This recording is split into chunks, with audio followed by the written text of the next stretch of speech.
Hey everybody, this is Christopher Brower here with Daily Motor, and today we're driving the 2022 BMW X3 M40i, a car that's hard to explain to someone like your mother or coworker how, well, it's not a full M, but it's kind of an M.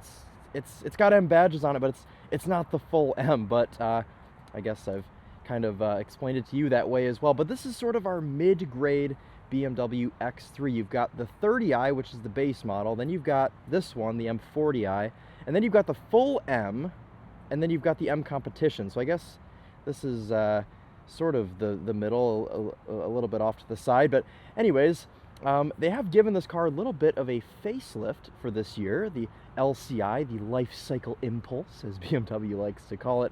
We've got a little bit different design on our taillights here, which, to be honest with you, I don't really love. They look quite a bit better when they're actually lit up at night, because all of this black turns red and it actually looks like a normal taillight.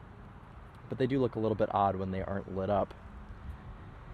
Today we're running on snow tires, weirdly, even though it's 80 degrees out. They have not swapped this car over to its summer setup yet. But to be fair, 6 days ago when this car was delivered, it was snowing, and there was about an inch of snow on the ground, so we can't blame BMW for not doing that swap yet, because Michigan is just the way that it is. More M badges up front here, and a slightly different design on our front fascia for this LCI. I think the front end actually looks quite nice. It looks a little bit more aggressive than the older X3, and this car would normally have some larger wheels on it, but as I said, since we're running on snow tires, we do have the smaller option of wheel for our X3 M40i.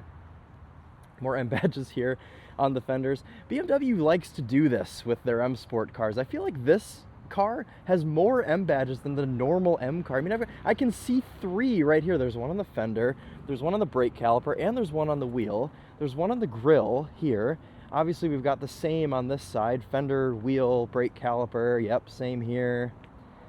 There's another one on the back here, M40i. There's more on the inside on the door sills, and there's M badges everywhere on this thing, which is why I say a car like this is hard to explain. I feel like this is a car that I wouldn't buy because I'd get tired of explaining it to people. Anyways, little storage area under here, and this is actually quite a usable rear cargo area in this X3. We've got obviously this compartment here, which is under the floor little cover, and then you've got another little compartment here, a couple other things. But what's cool is these tie downs actually move, and you can slide them to different spots depending on where you want to tie something down, which is pretty nice. Little net here, a little strap here, like if you've got a gallon of milk or something, you can strap it in and it won't go rolling around. That's one of my least favorite things ever, is when I go to get groceries in a car and everything just slides around in the back. But BMW has thought of that, and they've given you a couple of solutions back here, whether it be this strap, this net, or if you want to just shove everything under the floor. The only problem with this would be maybe you'd forget something, and then you put a watermelon in there and it explodes, and then your car smells like rotting fruit for the rest of the time you own it. Anyways, if you're not a forgetful person, you'd have some pretty usable space back here. But cargo cover as well, pretty easy to do up. Sometimes those are a pain in the butt as well. Power boot, obviously, shuts pretty quickly. Let's check out the back seat. We do have a really nice mocha leather in this X3, as well as optional carbon fiber trim. Not sure I'm totally sold on that, but it actually doesn't look too bad with the mocha leather. Let's hop in the back here. So this is obviously a very competitive segment of vehicle. These compact luxury crossover type things, or excuse me, sports activity vehicle, as BMW likes to call theirs. But we've actually driven quite a few of these over the past couple weeks. We've driven the Acura RDX A-Spec, the Genesis GV70 Sport Prestige with the 3.5, and the Lexus NX350 Hybrid. These have all been cars that are very similar size and luxuriousness, if you will. And where am I going with this? Oh, back seat legroom, yes. I don't have as much as I did in those cars. I would say this is actually more comparable to the Lexus NX. There was more room in the RDX and the GV70. But I do have enough. I'm not necessarily complaining. This is adjusted for me. I'm 5'11", and I do have enough room back here, and I don't feel cramped.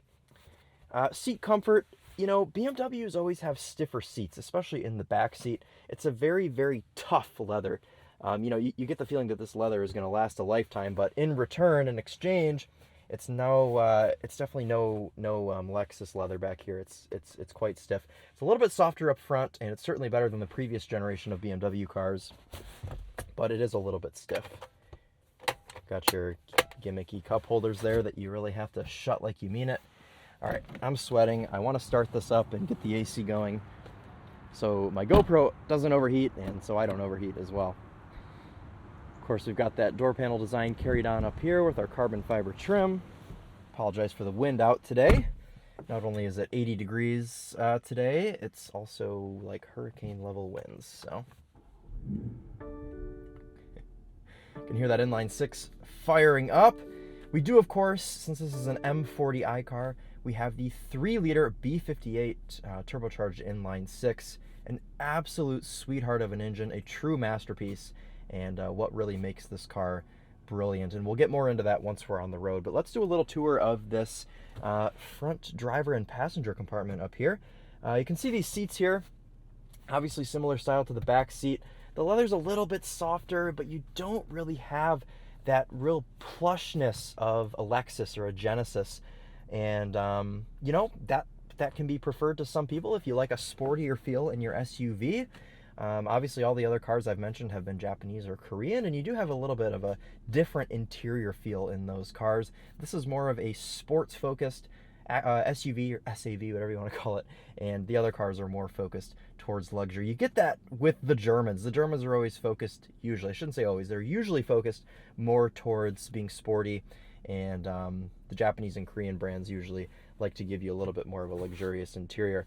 This interior is pretty straightforward. We do, of course, have the newest version of iDrive in this BMW X3, and it works great. BMW does a great job with their infotainments, mainly because, well, we have our touchscreen settings here.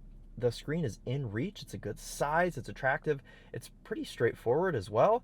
But also, if you're driving along and you don't feel like using the screen, you can also use your little dial down here by the shifter. And I like infotainments that give you an option.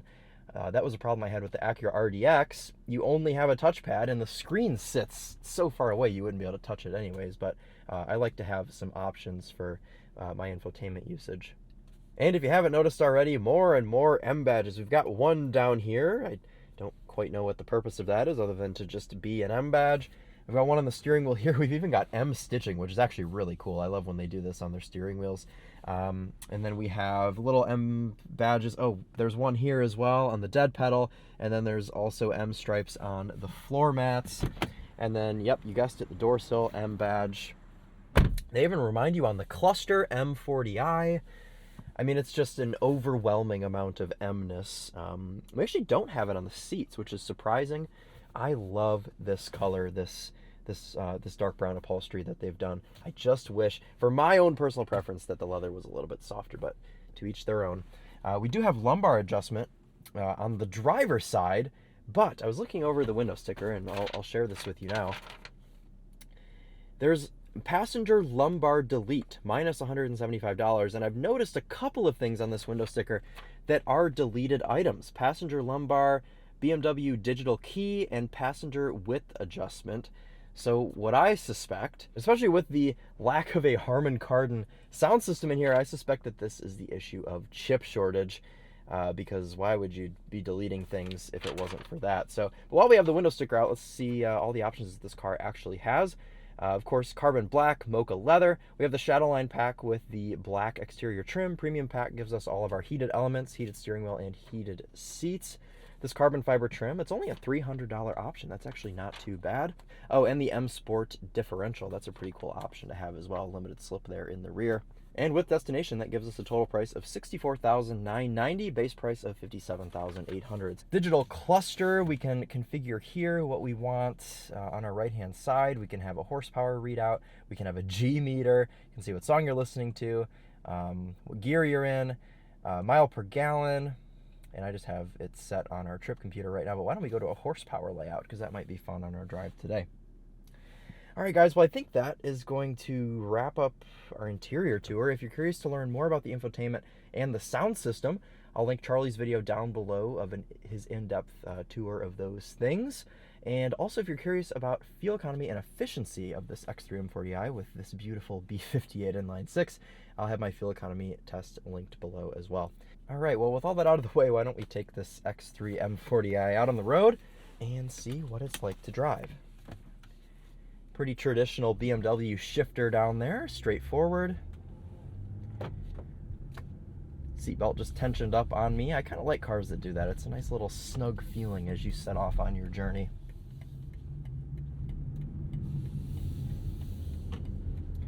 I've got to say, I love the way the steering wheel feels as well. These newer M steering wheels that they're putting in quite a few of their cars. It's a nice thick feel, and it's definitely not for everybody. Some people prefer thin steering wheels, but my hands fit nicely around this one, and it feels quite nice. Of course, you gotta love that M stitching on here as well. A nice feel on this turn signal. I'm so glad that BMW is back to just a normal turn signal that clicks. I know they went away from that for a while to have the one that would return to center, but it's an issue that didn't need to be innovated. I like just a traditional turn signal that clicks into place, and obviously so do other people because they've brought that back for their new cars. All right, let's feel this inline six.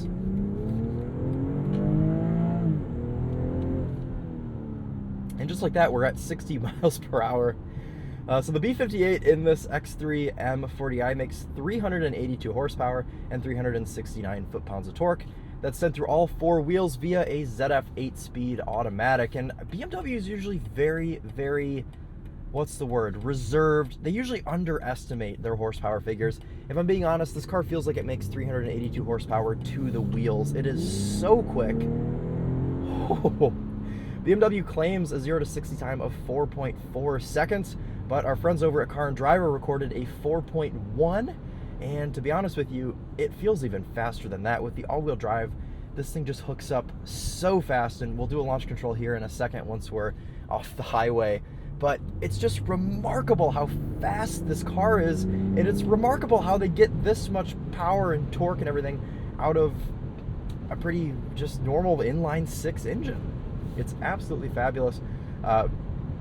When it comes to engines, when it comes to making the most out of a small displacement and also just being super efficient, BMW is just hard to beat. They are up towards the top, and they always have been. They've always had these inline sixes that are just bulletproof and efficient. I don't necessarily want to say reliable, but so far I've only heard good things about this B58, so hopefully it stays that way.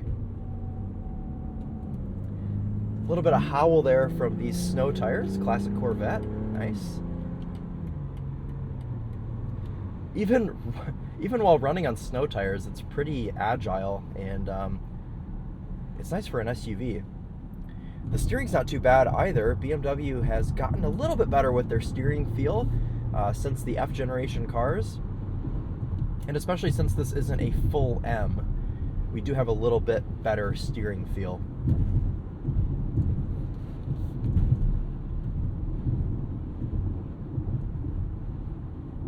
We tested the BMW M240i with the same B58 inline six that this X3 has, and that car did 34 miles per gallon on the highway. Insanely efficient engine for being as powerful as it is. It is just an absolute masterpiece, this engine, seriously. We'll stop here and we'll do a launch control. Pretty simple on BMWs. You only have to do a couple of things to get yourself ready. First of all, you have to pull up next to a no dumping sign. Now then you have to put your traction into its sport mode, put your gearbox into sport, and then put the car into sport. Actually, let's go ahead and do sport traction. Okay, cool. Left foot on the brake, right foot hard down, launch control active. Oh! Yes. That's 60 already.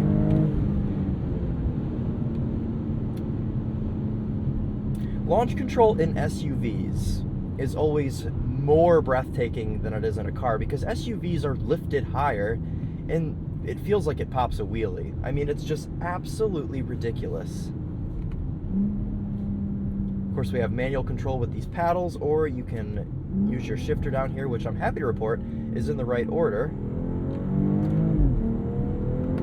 And this 8-speed just bangs off gears. It's absolutely instantaneous.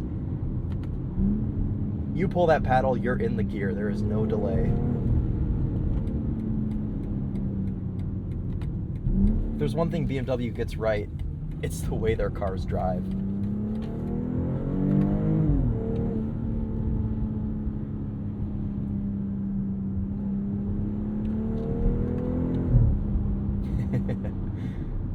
God, that makes a good noise.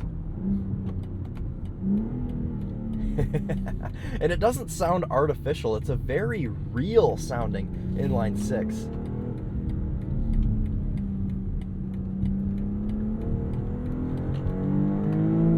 Traction control keeping me in line there. Keep in mind we are on snow tires. Oh, yes. Feel the grip, or lack thereof.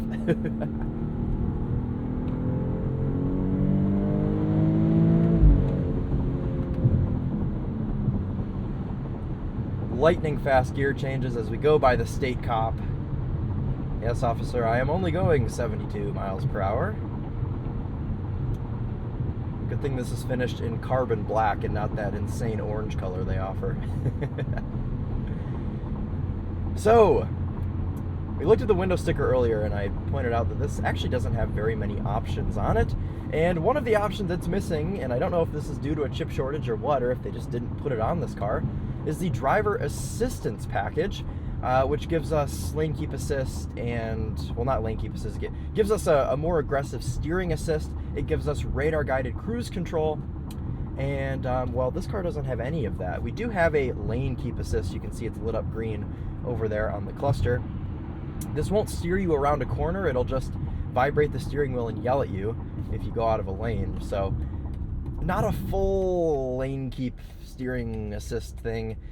And it's disappointing that this car hasn't been optioned with that because, well, I don't know. It's a $1,700 option. I feel like it should just be standard.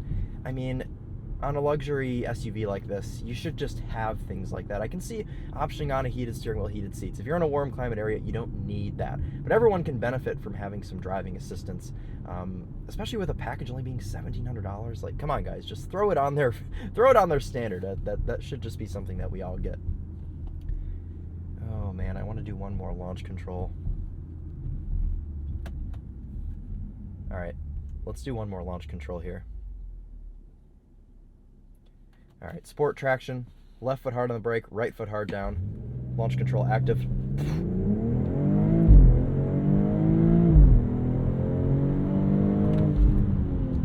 That is just, making me choke.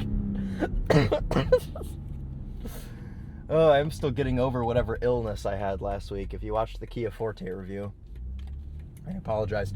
Anyways, this powertrain is very smooth most of the time. However, when you do put it into its sportiest setting, into launch control, it's a little bit violent. It's not as violent as a full M car, but it's almost there, man. This thing just sprints off the line. It leaps.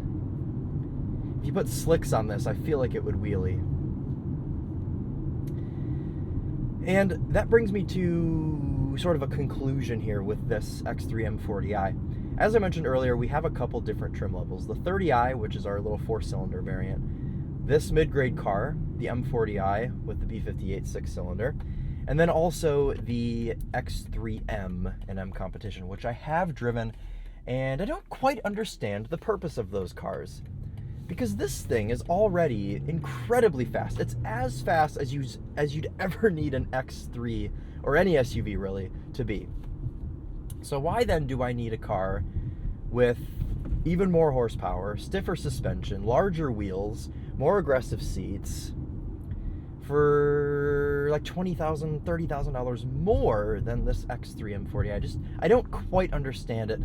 Especially after having driven the X3M and M competition, it even furders my confusion for why it exists. Is it a weapon on the track? Yes, it is. But also, why do you need to have an X3 track weapon because you could just buy an M3, which is an car. That's what it's for. If this was the most aggressive X3 there was, it would make sense. The X3M, it's too stiff, it's too lurchy. Do I sound old? I'm only 23, but for some reason, the just bovine ridiculousness of the X3M annoys me. I'm sorry if that makes me sound old, but even when you drive it around town, it's so lurchy and uncomfortable and stiff. And it's an SUV, it's not supposed to do that. So this car, which doesn't do any of that, unless you have it in its sportiest settings and launch control, makes sense. And that's why I like this variant of the X3. That's why I would choose the M40i, because it's the best of both worlds. It's still really fast. You've still got M badges everywhere if that's your thing, and your M stitching on the steering wheel. It looks great. You've got a couple little M touches on the outside. It sounds awesome, and it's comfortable. It's not the most comfortable car in this segment, but it is the most comfortable X3. And for that, have the M40i. Don't buy the X3M. It's stupid. Unless you want to drive it down the strip in Miami with your stupid sunglasses on, with your stupid tank top, then you can buy the X3M. But otherwise, from a daily driving perspective, from an efficient perspective, from a just overall fun package, the M40i is the one to have. And here it is. This is great. Get the mocha leather as well, because it looks fantastic. From a pricing standpoint, from the base price level, $57,000, I mean, to be honest with you guys, you're really paying for that engine, because there aren't a ton of things in here that feel very luxurious. The touch points here, they're not super soft. As I mentioned earlier, the leather's not the softest in the world, but this car drives better than any Japanese or Korean version of SUV in this segment. So if you're all about driving, if you're about performance and styling really too, I think this thing looks great, then the X3 is the car for you. Maybe get a pre-LCI, because the taillights are a little bit weird on this one. But a really great little package here. If you're okay spending nearly 70 grand on a X3 that isn't a full M, but it's a really good little car. I have minimal complaints with this thing. And we're about to go out and run the fuel economy test, as I mentioned. That'll be linked down below. And with seeing how well that M240i did with the same engine, granted that is a lighter car. It is still all-wheel drive, but it is it's quite a bit smaller, quite a bit lighter. EPA rates this X3 at 26 on the highway, so I'm expecting it to get somewhere around there. Maybe if we're lucky, we'll get 28, but we are on snow tires, so it won't do quite as well. But stay tuned for that, and check that out if you are curious. Would I recommend this car? Yes, I would. It's a great bit of fun, and it splits the difference between having just the 4-cylinder and the ridiculous, stupid Miami machine. So, X3 M40i, good car. Approval here from Daily Motor.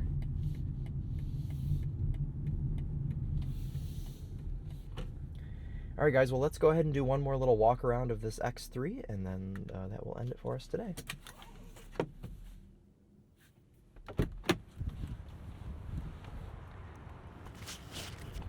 Apologize again for the wind. Try and make this quick. They call this carbon black, but it's actually a very, very, very dark blue. And you can see that in the sun, the blue flakiness comes out. And it's a very, very nice, clever color. Do I wish you could have it in purple? Yes, I do, because I love the M240i. Anyways, though, thank you all so much for watching. This has been the X3 M40i, and this has been Christopher Brower here with Daily Motor. And as always, drive on.